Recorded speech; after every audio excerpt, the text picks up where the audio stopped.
aqui a conversa com a Bruna, sobre, na verdade, a falta de diálogo que muitas vezes existe com as crianças. Nós não conseguimos explicar às crianças o que está a passar, provavelmente até não devemos fazer de uma forma muito, vou dizer, realista, mas tentar enquadrar a situação de acordo com a mentalidade delas. Tu achas que hoje em dia os pais prestam mais atenção à forma como falam às crianças, tentar contextualizar aquilo que está a acontecer dentro do seio da família? Antes de mais, eu quero mandar um beijinho muito grande para o Joel, não podia deixar passar isso. E dizer que também é um assunto sensível, acho que é um assunto sensível hoje em dia para quase todas as famílias, não é? Entretanto, em relação às crianças, eu muito sinceramente eu continuo a sentir que há aí uma falta de diálogo, um diálogo aberto. Nós ainda queremos muito encobertar e não tratar as coisas pelo nome. E acho que isso acaba porque as crianças são muito inteligentes, mais inteligentes que aquilo que nós pensamos, captam as coisas muito mais rápido do que nós adultos captamos, memorizam porque não têm tanta coisa na memória, então conseguem memorizar com muito mais facilidade. E eu acho que está assim na hora, cada conversa tem a sua idade, também tem que saber introduzir isso, né? Eu não vou falar com uma criança de 5 anos sobre sexo, tem que saber contextualizar.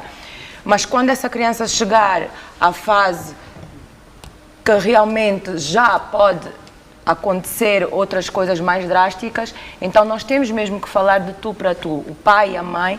Eu sei que se calhar é mais fácil falar do que fazer, mas o pai e a mãe têm que ter essa coragem para abordar esse assunto. Assim como o assunto sobre morte, é muito mais delicado. Eu acho que até nós morrermos, nós nunca vamos estar em paz com esse assunto. Quer dizer, há pessoas, dependendo da crença, não é? Pessoas que acreditam que há vida para além da morte e que nós vamos nos encontrar todos lá em cima no céu. Essas pessoas, se calhar, há uma mais facilidade em falar. Mas, de um modo geral, a morte é algo que nos assusta a todos. Seja para quem morre, que não quer deixar aqui as suas coisas, os seus bens materiais, nós somos muito apegados aos nossos bens materiais, mais do que devíamos, e tanto para as pessoas que tu deixas aqui. Tua mãe fica a pensar, meu Deus, mas a minha filha ainda depende de mim, disto, aquilo, eu vou-lhe deixar. Então, o assunto morte é um assunto muito mais delicado, porém, eu acho que deve sim ser introduzido às crianças, de uma maneira diferente, dependendo da idade, mas também não vais romantizar a cena do jeito como se faz com o nascer de uma criança. Sabes como é que é feito o bebê? Vem da cegonha. Não. Depois a criança vai crescendo e fica mesmo à espera que o bebê venha da cegonha e depois acontecem problemas maiores. Isto só para também descontrair aqui um bocadinho o tema, porque é um bocadinho mórbido. Mas eu acho que sim, deve-se falar com as crianças, cada assunto a sua devida idade, deve-se contextualizar, chamar as coisas pelo nome, as coisas têm nome, e essa é a minha opinião. Joel e Joel também, peço desculpa, Danilo e Bruno, o facto de cancro estar sempre muito associado à morte, ou seja, as pessoas normalmente quando ouvem a palavra cancro, a primeira coisa que pensam é final, não existe muita esperança quando se fala da palavra cancro. Acham que essa é uma das maiores dificuldades que se tem de se falar sobre o assunto? Eu acho que não só, eu acho que também começa a dificuldade em ter conversas difíceis. E conversas difíceis não são só sobre doenças, não são só sobre assuntos que têm que ver com aquilo que é o fim da vida, ou sobre a morte, se quisermos, mas também com o facto de nós, enquanto sociedade, enquanto seres humanos, temos alguma dificuldade um bocadinho maior a abordar temas difíceis, principalmente quando se trata de uma criança que se calhar não tem a capacidade de compreensão.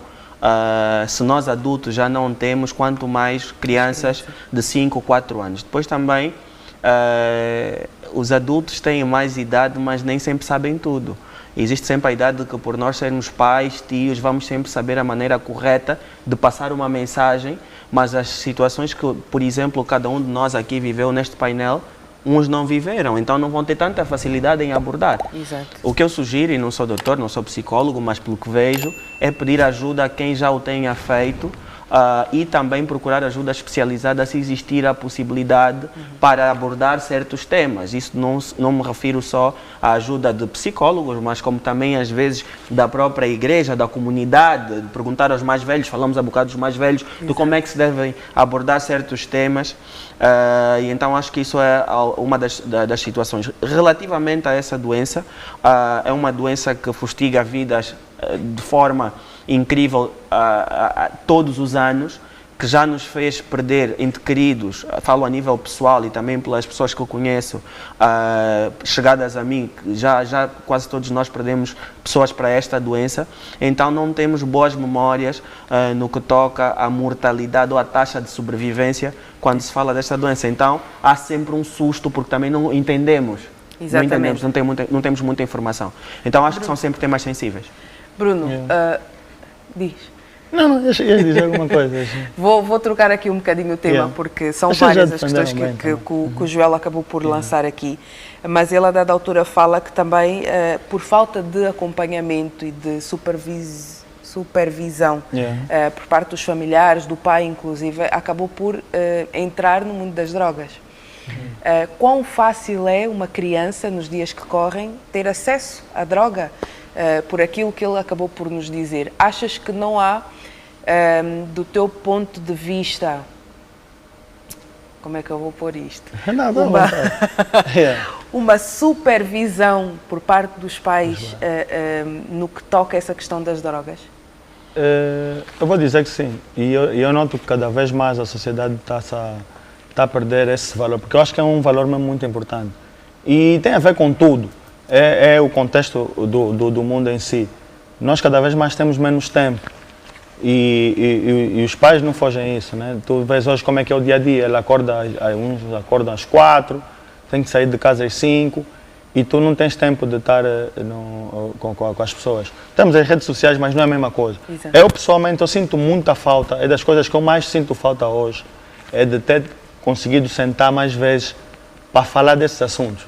Eu, graças a Deus, a minha família realmente sempre esteve muito junta, mas era muito no contexto festas e quem conhece a minha casa sabe disso. A minha casa sempre foi muito aberta e eu agradeço muito os meus pais por isso, mas por outro lado nunca fomos muito de tocar nesses assuntos, sabe? E eu vejo que a sociedade aqui, os miúdos principalmente, eu vou dizer que está tipo a Deus dará mesmo, na verdade.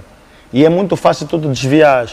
Os teus pais podem te dizer, né, uma coisa, mas eu noto que os amigos às vezes têm mais peso do que os próprios pais. Passam mais tempo também. Exatamente, por isso. Eles são muito influenciados pelos amigos. E é fácil. Tu hoje, não vamos estar aqui a esconder. Eu posso dizer que quase a juventude toda, os teenagers principalmente, quase todos fumam, por exemplo. Está bem? Nem vou falar de bebida, porque acho que é mesmo já 90%. Existe muita facilidade também na aquisição destes produtos? Exatamente, existe muita facilidade. Eu, por exemplo, eu próprio agradeço o trabalho da polícia, porque eu próprio já não bebo tanto. Nunca fui de beber muito, mas... Já pensas na operação? Exatamente, já penso muito na operação e agradeço isso, porque eu quando entro numa cena, vejo, mas não, isso mesmo é fixe. E estou, por exemplo, muito tempo sem beber, tá sabendo? E então acho que a sociedade em si tem esse peso. Eu sinto também muita falta disso. Eu acho que o governo tem que apostar muito nessas cenas. Às vezes uma pequena frase muda o teu dia. Uma parede escrito, não entres em droga, não bebas.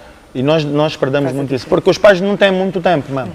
E a sociedade é que vai fazer. Eu acho que, para completar, o que tem que parar também é de haver tanta publicidade de álcool. Está mesmo na nossa cara. Quer dizer, tu não podes ir beber para a ilha para ver a Operação Stop e não podes exagerar. Mas, entretanto, a ilha toda só tem publicidade de álcool. E, atenção, ninguém me leva a mal, ok? Não quero aqui é a tua opinião, trazer problemas para as marcas e etc. Não, está tudo bem, desde que seja consumido com moderação, né? Mas eu acho que é, de facto, exagerado.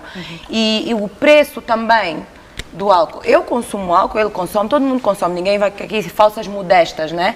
Mas eu acho que sim, tem que se pôr um stop, tem que se reduzir, tem que se aumentar o preço do álcool e reduzir o preço da água e do leite e dos outros bens que não são tão prejudiciais à saúde e que levam possivelmente até à morte, né? Acidentes e coisas do género. Com certeza.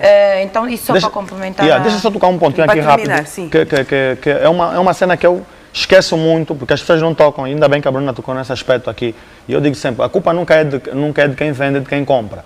E acho que é uma lição muito grande que todos os pais deviam passar, e não só nossos amigos, porque nós somos vítimas do marketing. A indústria das bebidas não tem culpa, cada indústria quer beber, quer vender o seu produto. O problema é que nós passamos desde muito cedo a influência que nós temos sem saber, a influência que as coisas têm em nós sem nós sabermos. A publicidade é uma coisa que é subconsciente, tu estás a passar e aquilo estás a levar porrada daquilo. Então acho que é importante nós passarmos sempre atenção à publicidade. Cuidado para não caírem no erro da publicidade. A publicidade é uma coisa que te influencia sem tu dar conta. Acho que isso é uma passagem que toda a família devia ter.